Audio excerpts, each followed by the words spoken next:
chance as time's gone by. Challenge than Dave Greener could ever have imagined.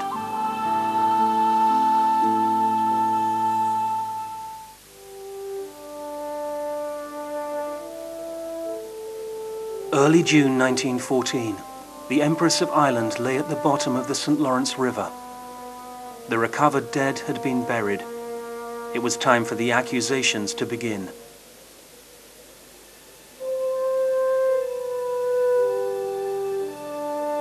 It was clear whom most people blamed, but it had to be made official.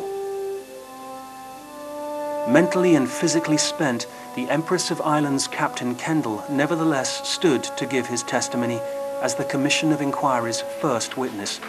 Echoing the prevailing Canadian sentiment, the ship's master placed blame for the tragedy directly on the Norwegian collier Storstad.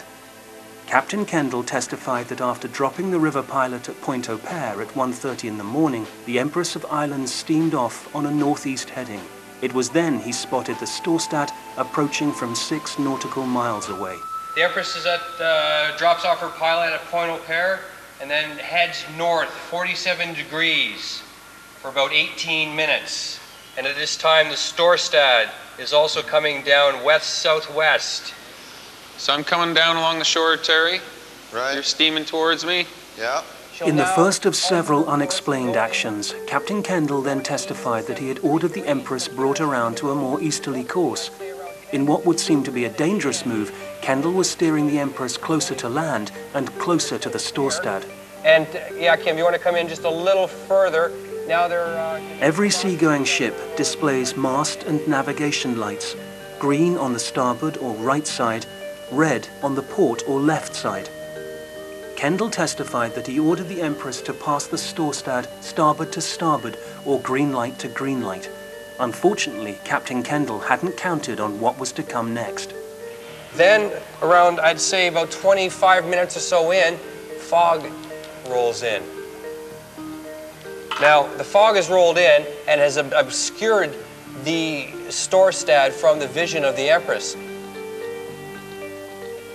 A minute after the disappearance of the Storstad, fog engulfed the Empress. So in the fog, he orders his vessel full speed astern, thus, as the testimony says, stopping the Empress right here. You're stopped? Yeah, okay, great. Captain Kendall swore he brought the Empress to a stop, and she sat motionless in the water for another 6 to 8 minutes, more than enough time for the Storstad to safely pass. Suddenly, at 1:55 a.m., Captain Kendall testified the Storstad shot out of the fog on his starboard side. The Storstad was on a collision course with the Empress. According to Kendall, the Storstad had committed the unforgivable sin of altering course in a fog. First Officer Alfred Severin Jensen Toftenes had been in command of the Storstad prior to its collision with the Empress. Struggling to make himself understood in English, the Storstad's first officer gave the inquiry a very different story from that of Captain Kendall. Toftenes insisted that yes, he had seen the Empress's green starboard light, but, and it's a big but, he then said he saw the Empress change course, at first showing both green and red lights, then just her red or port light. So now what she's doing is she's coming down this way. Contrary to Captain Kendall's testimony, Toftenes insisted that the Empress had changed from a starboard to starboard passing to a port to port passing. So now the Storstad believes that they're going to be crossing port to port, and fog envelops here. Storstad, realizing has lost sight of the Empress, decides to take some way off the ship.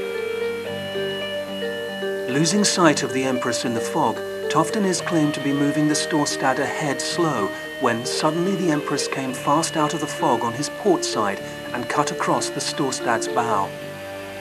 According to the Storstad's first officer, it was Captain Kendall and not he that had done the unforgivable and changed course in a fog.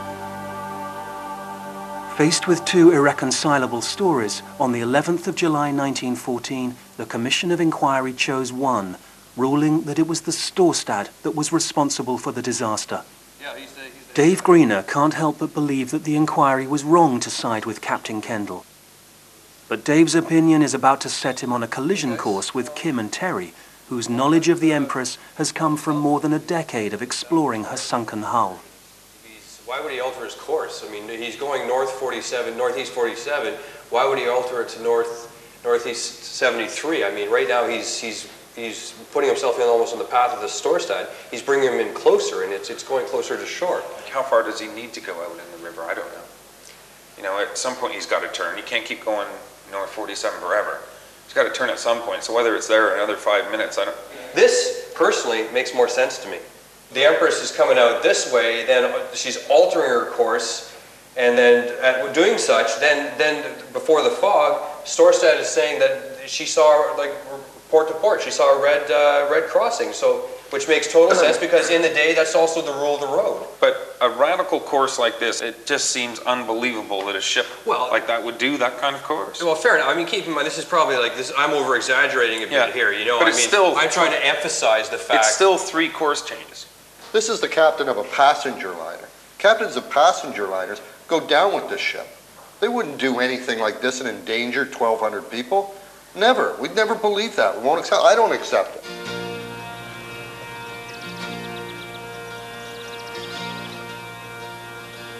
Confronted with Kim and Terry's opposing view of Captain Kendall, Dave has little choice but to seek outside help. And where better than the birthplace of the Empress herself? Here the Empress of Ireland was built and launched to great expectation in 1906. In the century since then, Glasgow's shipbuilding industry has declined into a shadow of its former self. But the city remains a centre for 21st century marine study and innovation.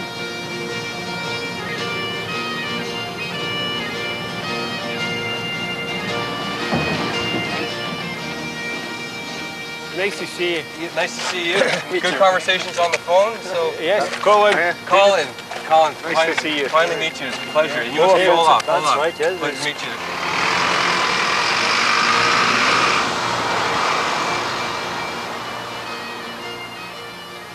Marine engineer Bob McNair, Professor of Subsea Engineering Colin McFarlane, and University of Glasgow's Director of Maritime Studies Olaf Olsen are often called upon to determine the causes of disasters at sea.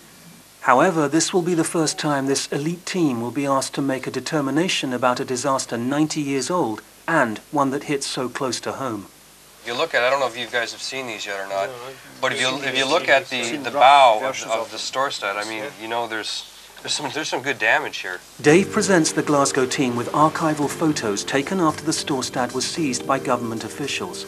The photos detailing the damage done to the bow of the Storstad have raised questions in Dave's mind about a crucial piece of Captain Kendall's testimony. It's solid. It's been down here and it's twisted round it. The anchor, the big anchor bolts. What would cause that? For damage to be on both sides, port and starboard, would that not mean that the Empress would have had some way on? Was she moving?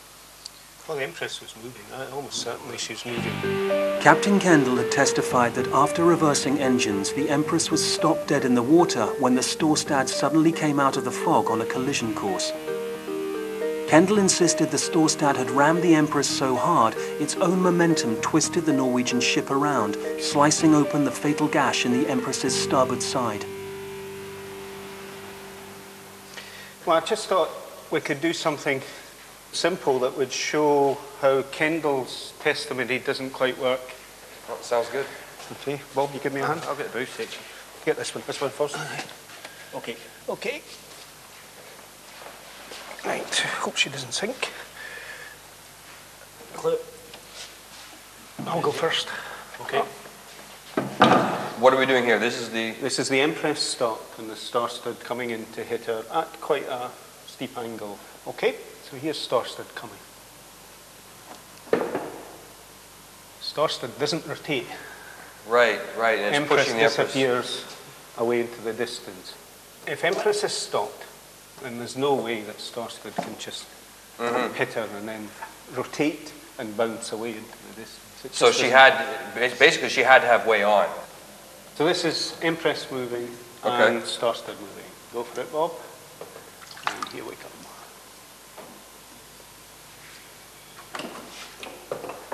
And Storstad rotates There's no way that Kendall's idea holds up in a real world.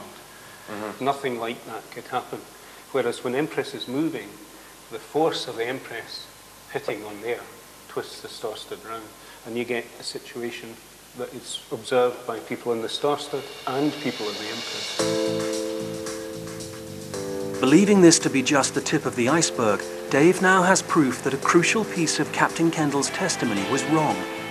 More than ever, Dave is convinced Kendall was intentionally shifting blame to the Storstad to cover up his own role in the disaster. To prove this, however, Dave is going to need evidence from deep within the wreck of the Empress herself.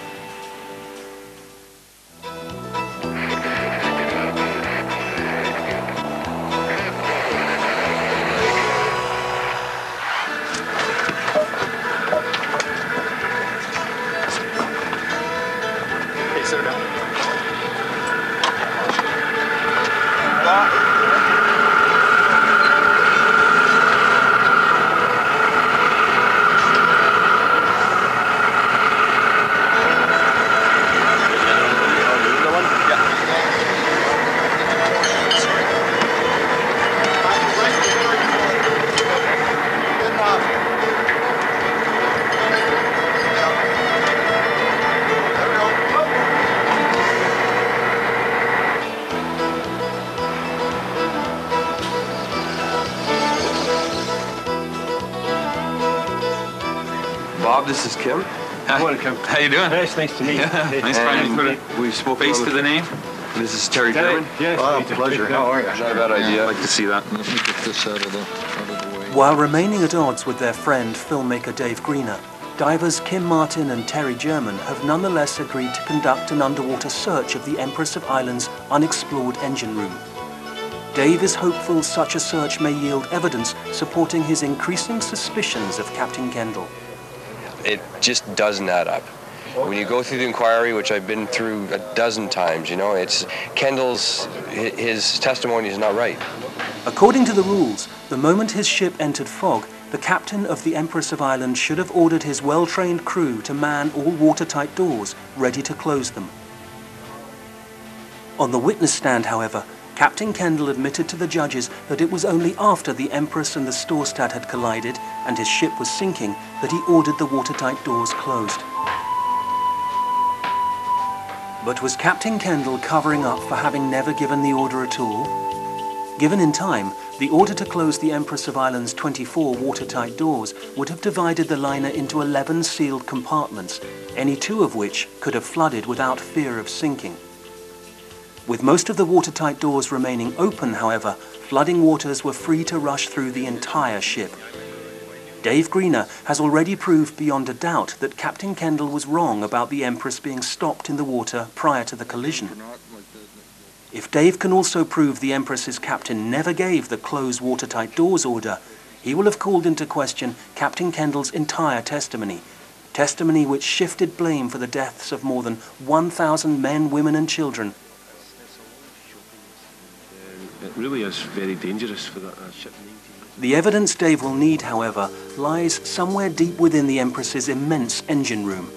Getting that evidence means Dave will have to send Kim and Terry and their support team to where no divers have ever gone before. If you look closely at here, you'll see the size of a man. Whereabouts would you, in relation to where this gentleman is with the engineer, where would you find the telegraphs? Any idea? Or? Very difficult, because it's really quite dangerous, because this ship's over at 65 degrees.